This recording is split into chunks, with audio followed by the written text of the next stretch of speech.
Hi. So basically, today is 14th Feb और अभी बज रहे हैं सुबह के 1 मिनट, हाँ 10:30, 10:30 हो रहा है। मैं 7 बजे के बाद उठी थी क्योंकि रात में मेरे को नींद नहीं आई थी। मैं 2 बजे सोई थी। भाई पता नहीं क्या हुआ, इतना स्ट्रेस, इतना मतलब मेरा दिमाग फट रहा था और मेरी तबीयत भी ख़राब हो गई।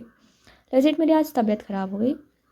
क्या हुआ, अचानक से कोल्ड हो गया एंड उसके बाद पूरी बॉडी भी पेन करने लगी। मुझे लगता था कि शायद फ़ीवर आ जाएगा एंड मुझे नहीं पता कि मेरे को रात में आया था। मतलब पूरी बॉडी पेन कर रही थी। स्टिल मुझे नहीं पता कि वो फ़ीवर की वजह से था या क्या था, नहीं पता मुझे।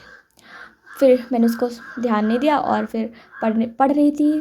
पढ़ा 11-12 बजे तक, हाँ 11-12 बजे तक पढ़ा। उसके बाद मतलब फ़िज़िक्स में दिमाग ख़राब कर रही थी। तुम्हें पता है ना, फ़िज़िक्स अगर तुम लेकर बैठते भी हो ना तो उसमें 3-4 घंटे निकल जाते, तुम्हारा दिमाग ख़राब होता रहता, तुम क्या करते हो क्या नहीं तुम्हें नहीं पता चलता।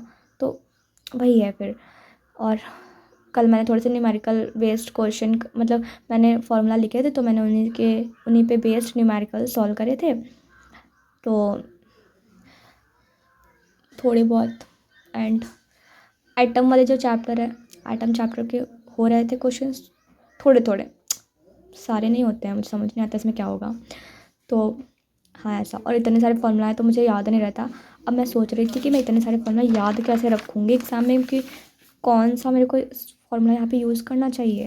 भाई मैंने पहले से तो याद नहीं करा, मतलब रिवाइज ही नहीं करे। अब अचानक से कुछ जो जो मतलब ऐसे बार बार से देखे हुए हैं, पढ़े हुए हैं, वो तो आते हैं, बट वो मेरे लिए एकदम स्ट्रेंज है जिनको मैं फ़र्स्ट टाइम देख रही हूँ। हाँ फर्स्ट टाइम, क्योंकि मैंने पूरे साल फार्मूला शीट का मुझे पता ही नहीं था इस चैप्टर में कितने फार्मूला हैं।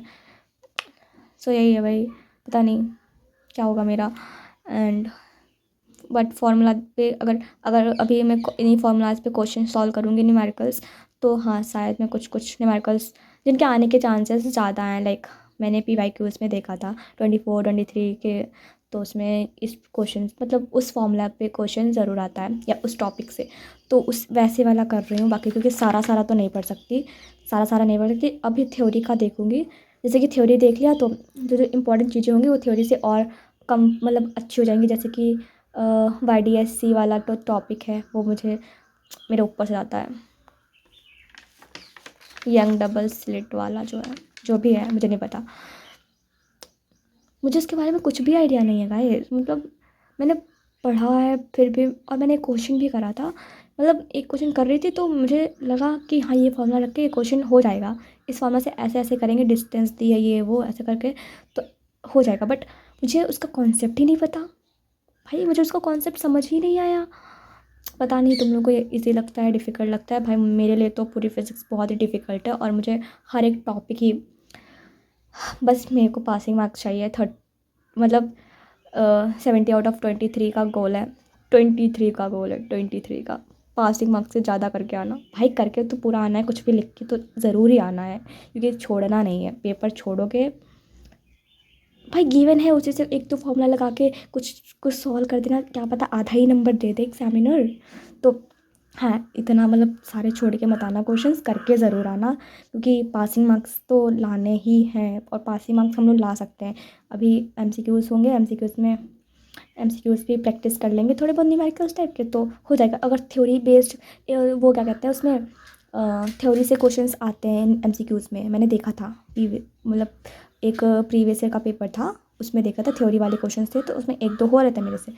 तो हाँ, और एक सर ने बोला था जो इलेक्ट्रिक फील्ड का वो फोर्स वाला फॉर्मूला है, K Q1 Q2/R² वाला, उससे क्वेश्चन न्यूमेरिकल का नहीं, मतलब बहुत सर ने बोला, अरविंद सर ने, कि बहुत बुद्धू सर क्वेश्चन आ जाता है कभी कभी।